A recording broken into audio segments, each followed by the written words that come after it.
Every family has a room it doesn't open, not a physical room, a room made of silence, of subject changes and tight smiles and the particular way certain relatives look at each other across a holiday table, a look that means not now, not here, not ever.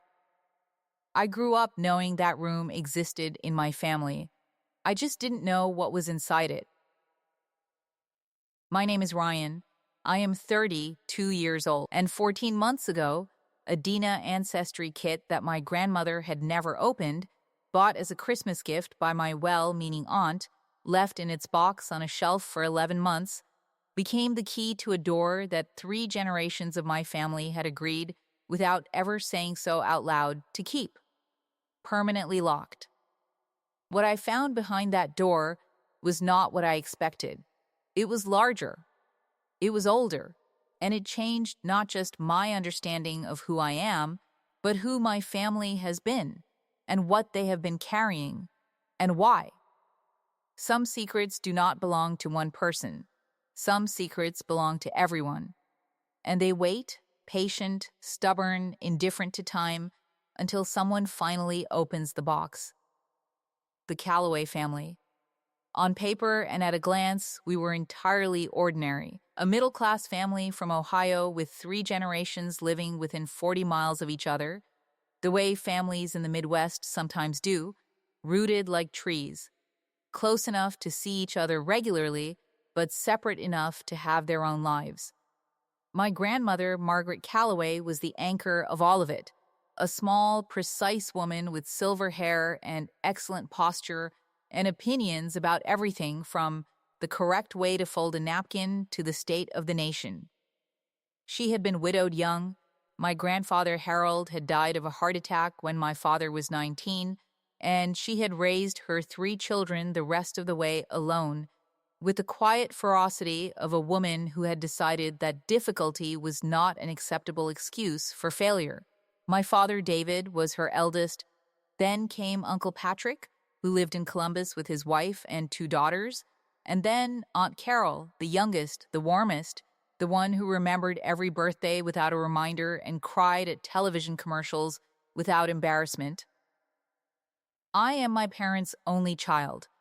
My mother, Lynn, came from a different kind of family entirely, open, expressive, a household where feelings were discussed at the dinner table rather than politely folded and put away. She had married into the Calloway Reserve with love and occasional bewilderment, and had long ago made her peace with the fact that we were simply a family that did not go deep in conversation. And yet, there was always something, a hesitation at certain questions, a practiced ease around specific topics that felt, if you paid attention, slightly too practiced. Family photographs that skipped particular years. A name, Harold's family, my grandfather's side, that was rarely mentioned and, when it was, produced a brief tightening in my grandmother's face that she smoothed over so quickly you could almost convince yourself you hadn't seen it. I paid attention. I always paid attention. But I was also, for most of my life, willing to let it be. Some families have rooms they don't open. I had made my peace with ours. And then my grandmother died, and Aunt Carol found the Dina kit on the shelf, and everything changed. My grandmother passed in February. She was 83. It was not entirely unexpected. She had been declining for 2 years, but the actual moment, as it always is, arrived before we were ready for it. We gathered at her house the week after the funeral, the 4 of us, my father, Uncle Patrick, Aunt Carol, and me, representing the grandchildren since I lived closest.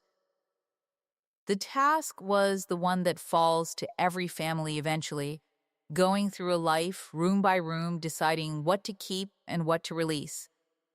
It is a particular kind of grief, that task. Intimate in ways that the funeral is not. The funeral is public, it has a shape and a script. Going through someone's house is just you and their belongings and the unbearable ordinariness of everything they touched every day. Aunt Carol found the Dina kit in the living room, on the third shelf of the bookcase, still in its original packaging. She laughed when she saw it. "I forgot she never opened this," she said. "I bought it for her last Christmas. She said she'd get around to it." She turned it over in her hands. "Should we just do it? As a family thing? It might be nice to see the results, connect to some history." My father shrugged. Uncle Patrick said sure, why not? I said nothing, but I felt something. That small, specific alertness I had learned to notice in myself whenever the subject of Harold's family came anywhere near the surface. We registered the kit that afternoon using my grandmother's information from her documents. We mailed it. We forgot about it, mostly in the way of grief, absorbed back into our own lives and the slow work of processing the loss.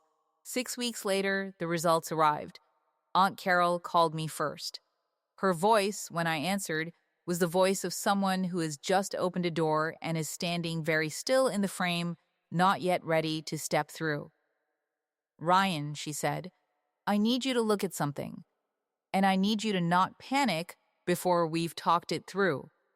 That is, of course, the single most panic-inducing sentence in the English language. I pulled up the results on my own account. We had all linked our profiles. And I looked at what Aunt Carol was looking at. The DNA ancestry results were unusual. Not the ethnicity breakdown. That was unremarkable. English, Irish, a small percentage of Scandinavian, all consistent with what we had always believed about the family's heritage. What was unusual was the match list. DNA ancestry kits work by comparing your genetic profile to others in their database. They find relatives, close and distant, and show you how you are connected. It is how many people discover cousins they never knew existed, or confirm family stories about heritage. What my grandmother's results showed was this. On my grandfather Harold's side, the matches were wrong. Not slightly off, completely inconsistent with a biological connection to the Calloway family Harold had claimed. Moreover, and this was the part that made Aunt Carol's voice go quiet on the phone, there was a match. A close match. A woman in the database named Patricia Voss, listed as a first-degree relative, not a cousin, not a distant connection, a first-degree relative, which meant parent, child, or sibling. My grandmother had no siblings.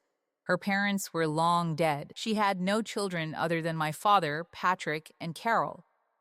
We looked at Patricia Voss's profile for a long time. She was 61 years old. She lived in Michigan. She had a profile photograph, a woman with silver-streaked hair and a cautious smile, standing in front of a lake. And in her eyes, in the particular shape of them, in the way they sat in her face, I saw something I recognized. I had seen those eyes my entire life. In my father's face, in Patrick's, in Carol's. Patricia Voss had my family's eyes. We contacted Patricia Voss through the platform's messaging system. Aunt Carol wrote the message. She was the right person for it, the warmest of us, the one most capable of reaching across an unknown distance without causing alarm. She explained who we were, what we had found, and asked, gently, carefully, if Patricia might be willing to talk. Patricia responded within 2 hours. Her message was 3 sentences long. "I have been waiting for this message for 30 years. I did not know if it would ever come. Yes, I will talk." We spoke to her the following Saturday. All 4 of us on a video call, Patricia on her side alone, in a living room with bookshelves behind her, and that same cautious smile from her photograph. She told us what she knew, what she had spent 30 years piecing together from the fragments available to her. My grandfather Harold, the man who had died before I was born, the man whose name produced that brief tightening in my grandmother's face, had not been who the family believed him to be. Harold Calloway had been born Harold Vasquez, the son of a Mexican-American family in Texas who had, at 22, made a decision that was not uncommon in that era for men of certain backgrounds seeking a particular kind of mobility in mid-century America. He had remade himself, changed his name, built a new identity, moved north, married my grandmother, a white woman from Ohio, and presented himself and was accepted as simply Harold Calloway, of no particular origin. He had a daughter before that, with a woman in Texas who had not known he was leaving, who had not known until after he was gone that she was pregnant.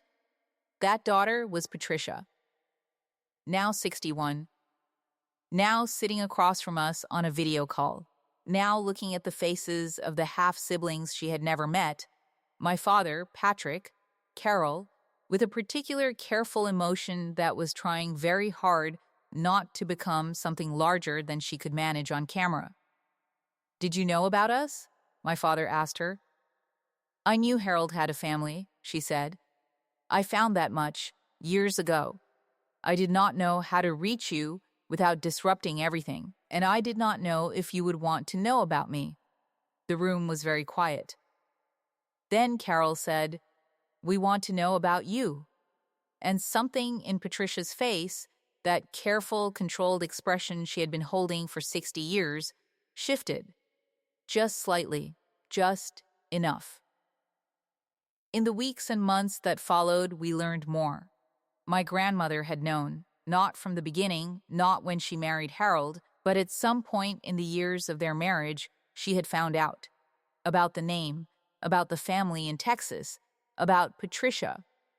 She had made a choice, the choice of her era, of her circumstances, of a woman who had built a life and could not see a way to dismantle it without destroying everything she and Harold had made together. She kept the secret. For decades. Alone, she absorbed the weight of Harold's constructed identity and added it to her own, carrying it through his death, through raising 3 children, through 30 years of widowhood, visiting his grave in the cemetery on the edge of town, and knowing, standing there, that even the name on the headstone was not entirely true. I thought about that a great deal, about what it costs a person to carry a secret of that size for that long, about the way it must have pressed on her, in the quiet moments, in the sleepless nights, in the particular tightening of the face that I had noticed as a child and never understood. She had not been cold, she had been held in place by a secret too large to put down, with no one to help her carry it. Patricia, for her part, bore no anger toward my grandmother. She had made her own peace with Harold long ago, with the father she had never known, with the abandonment that had shaped her mother's life and, in turn, her own. She had built something good from what she was given. A career, a family of her own, a life that was hers, entirely, without any borrowed identity. "I am not angry," she told us when my father asked, gently, carefully, how she felt about all of it. "I was, for a long time. But anger is very heavy, and I have been carrying it long enough." She smiled then, and it was unmistakably my family's smile. The one we had all inherited from a man none of us had ever fully known. Harold Vasquez, who became Harold Calloway, died before his secret could be spoken.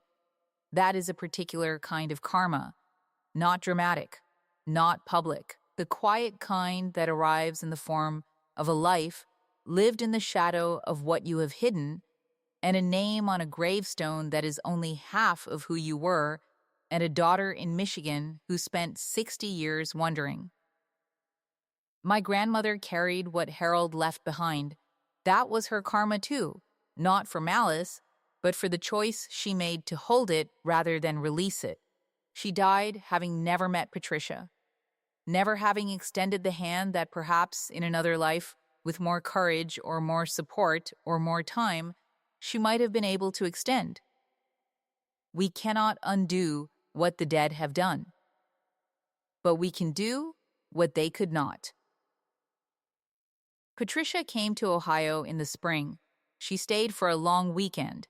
She walked through my grandmother's house, the house Harold had built a life in, and she stood in the kitchen for a long time, not speaking, looking at a family photograph on the wall. In that photograph, my grandmother, young, Harold beside her, smiling, my father as a boy, Patrick and Carol as small children. Patricia looked at Harold's face for a long time. He had good eyes, she said finally. Nobody knew what to say to that. So we just stood there, all of us, in the kitchen of a house that had kept its secret for 60 years, and we let the silence be, for once, something other than a wall. We let it be a room that everyone was finally allowed to be in. Family secrets are rarely kept out of cruelty. Most of them begin with fear, with shame, with a decision made in a moment of panic or weakness or impossible circumstance that then calcifies over years into something that feels too large and too old to move. But the truth does not calcify. It waits. In the room no one opens, in the box on the shelf, in the database that returns a name and a face with familiar eyes and 3 sentences that say, "I have been waiting for this message for 30 years." If you have ever sensed a silence in your family that felt like more than silence, trust that feeling, not to destroy anything, not out of anger, but because the truth, even when it is complicated and painful and arrives too late for everyone it might have comforted, the truth is always better than the room. This has been Soul Tales. My name is Ryan, and somewhere in Michigan, I have an aunt named Patricia. She has my family's eyes. And she was always supposed to be found.